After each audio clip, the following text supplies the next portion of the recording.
نہیں پتا. شیخ سراج اخی کے خلیفہ کا نام حضرت خواجہ کیا نام ہے علاؤ الدین پنڈوی. حضرت علاؤ الدین پنڈوی کے بیٹے کا نام تاریخ میں نہیں معلوم. علاؤ الدین پنڈوی کے خلیفہ مخدوم اشرف جہانگیر سمنانی. مخدوم اشرف کے بیٹے کا نام شادی چینی کی تو بیٹا کہاں سے آئیں گا. بھانجا تھا, بھانجے کا نام پتہ ہے عبدالرزاق نور العین. سلسلہ دیکھتے جائیے, بڑے بڑے مشائخ. قادری سلسلے میں چلے جاؤ, حضرت غریب نواز غوث پاک کے خلیفہ کا نام آپ بتا پاؤں گے, ان کے پیر کا نام بتا دوں گے. معروف کرکی کو آپ جانتے ہیں, جنید بغدادی کو آپ جانتے ہیں, شبلی کو جانتے ہیں, سر سختی کو جانتے ہیں, بیٹوں کو نہیں جانتے. یہ تاریخ بتا رہی ہے کہ صاحب ان بزرگوں نے اپنے بیٹوں کو گدہ نشین نہیں بنایا. انہوں نے نسب نہیں دیکھے, خاندان نہیں دیکھے, قابلیت دیکھی. قابلیت اپنے مرید اور اپنے شاگرد اور اپنے خلیفہ میں پائی, اس کو سجادہ نشین اور گدہ نشین بنایا. مگر آج ہمارے پیروں کا کیا حال ہے؟ ہر پیر صاحب اپنے بیٹے کو ہی دیکھے جا رہے ہیں, چاہے کیسا بھی ہو. بیٹا تم ہی جنت تو تم ہی پورے مریدوں کو دلاؤ گے. تو یہ جب میراث میں مل رہی ہے, قابلیت پہ نہیں. تو ڈاکٹر اقبال کیا کہتا ہے, میراث میں آئی ہے انہیں مسند ارشاد, قابلیت پہ نہیں ملی. یہ جو مسند ملی نا گدی نشینی, یہ تو میراث میں وراثت میں مل گئی. آیتی زاگوں کے تصرف میں عقابوں کا نشہ ایمان. زاگ کہتے ہیں کووں کو, اور عقاب کہتے ہیں وہ پرندہ جس کو انگلش میں ایگل کہا جاتا ہے. اور اردو میں اس کا کیا نام ہے, بڑا اچھا نام ہے یار, مجھے یاد نہیں آ رہا اس کا نام. ہاں بعض بھی بولتے ہیں, اور بھی ایک اچھا نام ہے اس کا اردو میں, شاہین. کوے اور عقاب میں کیا فرق ہے معلوم ہے؟ کوا کبھی خود سے شکار نہیں کرتا, مردار کسی کے کیے ہوئے شکار کو کھاتا ہے, اس کو آہستہ آہستہ شکار چاہیے. عقاب کبھی کسی کا شکار نہیں کھائے گا, خود شکار کرے گا. عقاب پرندہ وہ ہے جو سب سے اونچا بلند اڑتا ہے, اس کی اسپیڈ, اس کی پرواز بہت بلند ہوتی ہے. آنکھیں اتنی تیز ہے کہ اڑتے اڑتے سمندر یا پانی کی مچھلی کو دیکھ لیتا ہے, اڑتے اڑتے مچھلی کو جھپٹا لے لیتا ہے. یہ اس کی خاصیت ہے. کبھی کسی کے گھونسلے پہ وہ قبضہ نہیں کرتا, اپنا خود کا گھونسلہ بناتا ہے. کوا کسی کے بھی گھونسلے پہ جا کے قبضہ کر لے گا. تو اقبال کہتا ہے کہ یہ پیروں کا, آج کے پیروں کا حال یہ ہے کہ ان کو میراث میں ملی ہے. گویا ان کے باپ دادا جو تھے وہ تو عقاب تھے, انہوں نے اپنا گھونسلہ بنایا, اپنی پرواز سے انہوں نے اپنی ذات کو منوایا. یہ جو کوے ہیں نا آج کے, یہ تو آہتے آہتے مردار ان کا کھا رہے چھوڑا ہوا. یہ اتنا سخت بولا ہے, چلیے چھوڑیے, ہماری بات نہیں ہے. لیکن آج بہرحال عاجزی ختم ہو چکی ہے, تقوی نظر نہیں آتا, پیروں میں انکساری نظر نہیں آتی. زہد و عبادت تو دور دور تک نہیں ہے بھائی, صرف ریاکاری, دکھاوا, مجمع کو دھتکارنا, جھڑکانا, بڑے بڑے دعوے بھی بہت بڑے بڑے ہیں صاحب پیروں کے, ہم وہ فلا فلا فلا. مگر اتنی عظمت کے بعد علی کا حال کیا تھا بھائی؟ کتنی عاجزی, زمین پہ بیٹھتے ہیں, ایک تہبند میں زندگی گزارتے ہیں, اتنا پیسہ بھی پاس نہیں رکھتے کہ ایک نئی تہبند خرید سکے. اپنی عبادت پہ زام نہیں ہے, اپنے تقوی پر ناز نہیں ہے. ناز کس پر ہے؟ اپنے سے پہلے والے اسلاف پر, اپنے بزرگوں پر. اپنا بزرگ کس کو مانا ہے؟ رسول کو مانا ہے, ابو بکر کو مانا ہے. تو ابو بکر کی تعریف کرتے ہوئے کیا کہتے ہیں؟ ان قیسین, حضرت قیس کہتے ہیں, قال علی ابن ابی طالب, میں نے حضرت علی ابن ابی طالب کو کہتے ہوئے سنا, انہوں نے کہا هل انا الا حسنۃ من حسنات ابی بکر صدیق. میں کون ہوں؟ خود اپنے آپ کو کہتے ہیں مخاطب, میں کون ہوں, کیا ہوں میں؟ کچھ نہیں سوائے ابو بکر کی نیکیوں میں سے ایک نیکی. یہ ہے عاجزی. ابو بکر کی لا تعداد نیکیوں میں سے میری حیثیت کیا ہے؟ گویا ایک نیکی کے برابر. یہ حضرت مولا علی کی عاجزی تھی, یہ انکساری تھی. ایک مرتبہ جب نکاح نہیں ہوا تھا خاتون جنت سے, چھوٹی عمر تھی, جوانی کی, بس شباب ابھرتی ہوئی جوانی کا دور تھا. پتہ چلتا ہے کہ آقا کے گھر میں فاقہ چل رہا ہے, سرکار کے گھر میں 3-4 دن سے چولہا نہیں جلا ہے. آپ ایک یہودی کے باغ میں آتے ہیں, یہودی سے کہتے ہیں کہ اگر تم اجازت دو تو تمہارے باغ میں پانی دے دوں, اور اس کے وقت تم کچھ اجرت دے دو مجھے. اس نے کہا اگر میرے درختوں کو پانی دے دو, اور یہ کنواں ہے یہاں سے ڈول سے پانی نکالو اور پانی دے دو تو میں اجرت دے دوں گا. کہا کیا, کیسے اجرت طے کرو گے؟ کہا فی ڈول ایک کھجور, ایک ڈول کے بعد ایک کھجور دوں گا. کہا ٹھیک ہے منظور ہے. 17 پانی کے ڈول نکالے حضرت علی نے, اور اس کے بعد آپ رک گئے, کہا کہ بس مجھے اتنا ہی درکار ہے کہ ایک وقت کا کھانا کا انتظام ہو جائے, لاؤ 17 کھجور دے دو وعدے کے مطابق. یہ دینے کا, یہ 17 کھجور لو. اے علی اگر تم اور ڈول نکالتے تو میں اور کھجور دیتا. کہا نہیں, بس 17 کافی ہے میرے لیے, اس میں ایک وقت کے کھانے کا انتظام ہو جائیں گے. یعنی تقویٰ بھی ہے کہ ایک وقت سے زیادہ دوسرے وقت کے کھانے کا اسٹاپ بھی نہیں کرنا ہے. 17 کھجور لے کر سرکار کی بارگاہ میں حاضر ہوتے, یا رسول اللہ میں کھجور لایا ہوں. آقا کی آنکھوں میں نمی آ گئے. کہا علی میرے حالات سے تمہیں اطلاع مل گئی, خبر ہو گئی؟ ہاں یا رسول اللہ مجھے اطلاع ہوئی کہ آپ کے گھر فاقہ ہے. اور سرکار میں بھی فاقے سے تھا, آئیں کہ میں اور آپ اس کھجور میں کھائیں, اہل خانہ کو شامل کر لے. ازواج جو تھی ان کو بھی سرکار نے بلا لیا.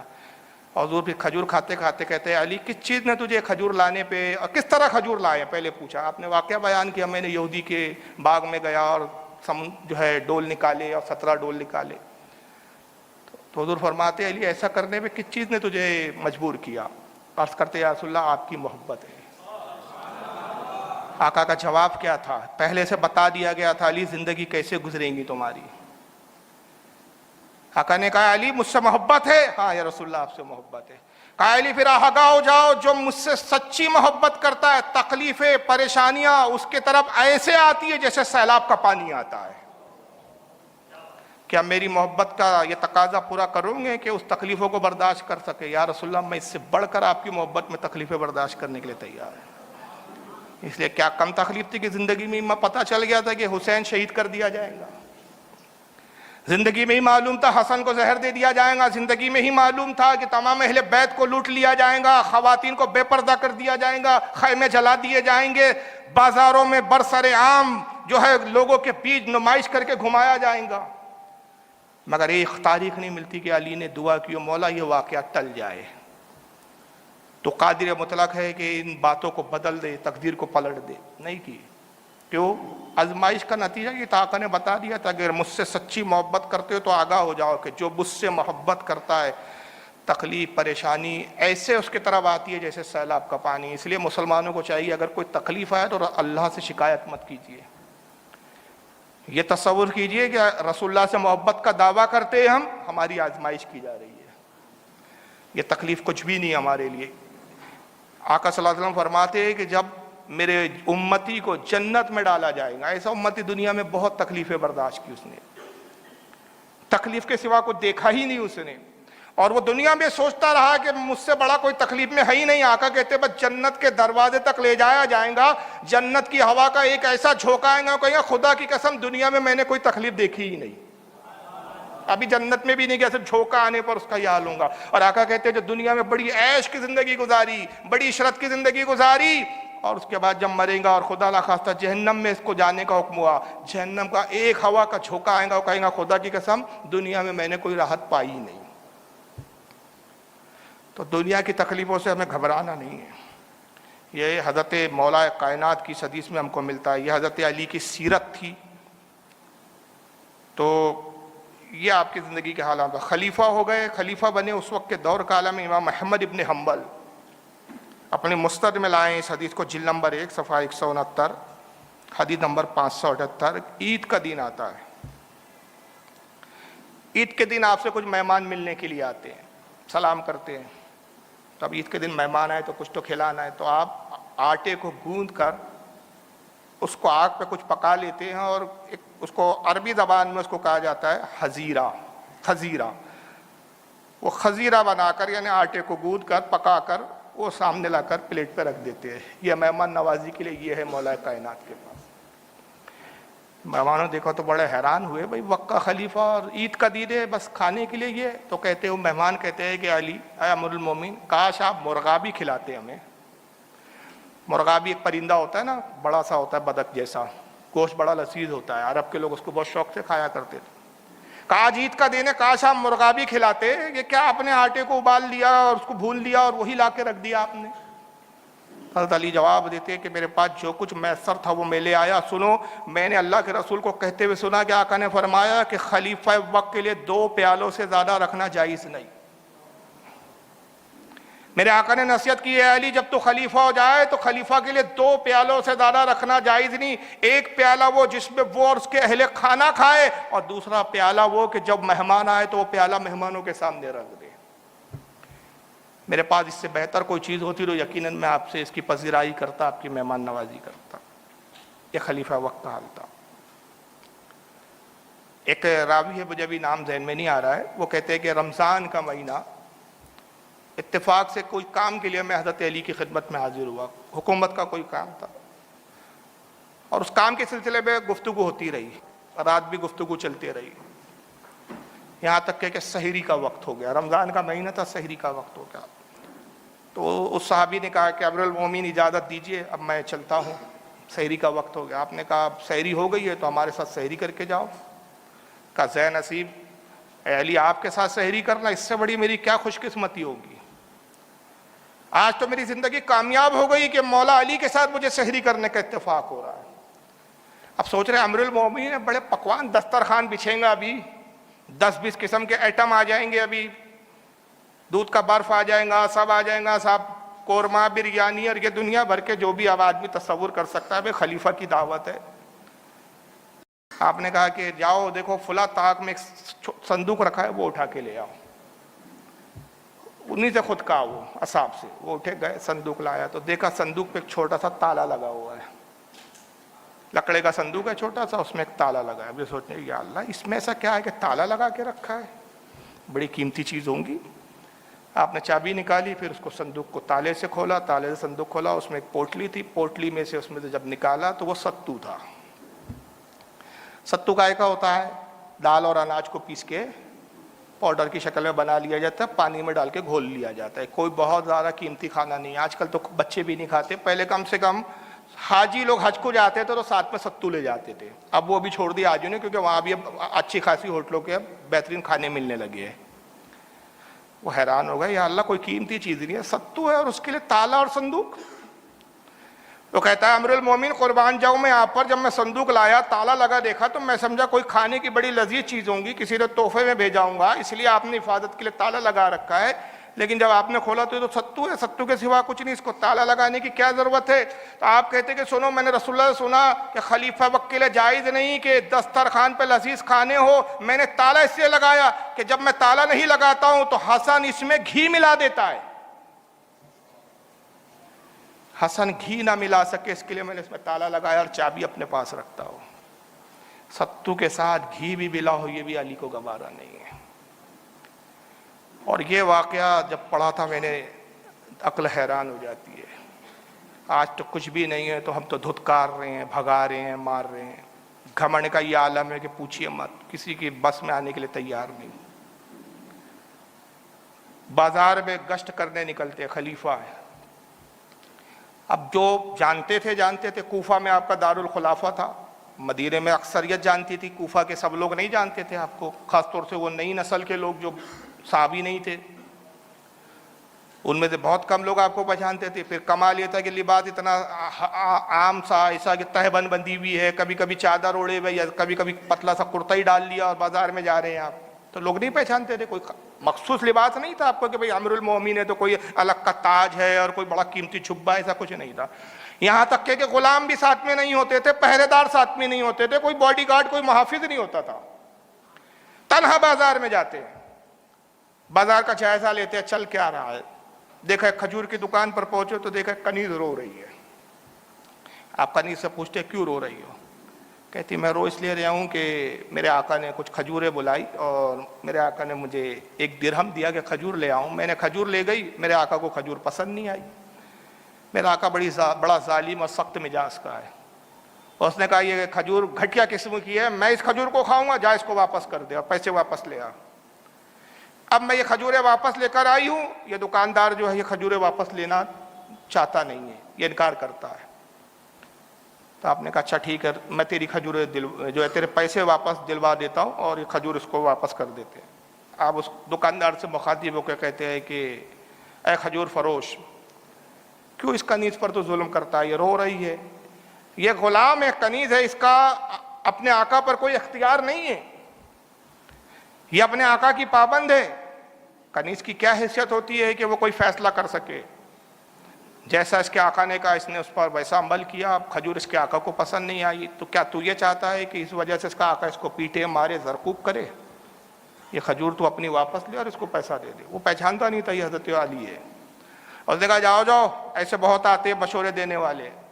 آپ نے پھر نرمی سے سمجھایا، کہا کہ تو بدتمیزی نہ کر، بات کو سمجھنے کی کوشش کر، اور رسول اللہ کا بھی یہی حکم ہے کہ جب کوئی سودا تمہیں واپس کرے تو دکاندار کو چاہیے کہ وہ چیز واپس لے لے۔ تو جب مسلمان ہے تو کیا نبی کی بات کو نہیں مانتا؟ کہا بڑے وائز بن کر آئے ہیں۔ دکان سے اترا اور مولا علی کے سینے پہ ایک اس نے گھوسا مارا، اتنے زور سے مارا کہ آپ لڑکھڑا گئے۔ اچانک اس نے وار کیا اور دھکا دینے لگا، لیکن بجائے اس کے کہ آپ بدلہ لیتے یا اس کو گرفتار کرتے، آپ نے شکایت نہیں کی، کچھ بھی نہیں کی۔ آپ کھڑے کہا کہ میں تجھ سے بات کر رہا ہوں اور تو ہاتھ چلاتا ہے بدبخت۔ اللہ نے تجھے زبان دی ہے، گفتگو زبان سے ہو سکتی ہے۔ اب یہ گفتگو ہو رہی ہے کہ کچھ لوگ ایسے گزرے جو آپ کو جانتے تھے، انہوں نے سلام کیا، السلام علیکم یا امیر المومنین۔ آپ نے جواب دیا تو یہ کانپنے لگا۔ کہا کون ہے یہ علی امیر المومنین؟ کہا بدبخت تو پہچانتا نہیں، یہی تو مولا علی امیر المومنین ہے۔ کہا ہائے افسوس، میں نے ان کو گھوسا مارا، بس جیسے ہی سنا وہ قدموں میں گر گیا، قدم پکڑ لیے، علی اے امیر المومنین مجھے معاف کیجئے، خدا کی قسم میں آپ کو جانتا نہیں تھا، آپ اتنے سادہ لباس میں ایسے لباس پہنے ہوئے کہ بھلا کون پہچان سکتا ہے کہ آپ وقت کے امیر المومنین ہیں۔ آپ نے کہا جو میں کہہ رہا ہوں پہلے وہ کام کر، بعد میں دیکھا جائے گا، معافی وغیرہ سب بعد میں، پہلے اس کا نہیں۔ ہاں حضور میں ابھی کرتا ہوں۔ اس نے کھجور لی، پیسہ دے دیا، پھر پیروں میں گرتا ہے، پھر کہتا امیر المومنین مجھے معاف کر دیجئے۔ آپ نے فرمایا میں اس بات سے ہی تجھ سے راضی ہو گیا کہ تو نے اس کے پیسے واپس کر دیے، بس اس سے زیادہ مجھے کچھ نہیں چاہیے، جا میں تجھ سے راضی ہو گیا۔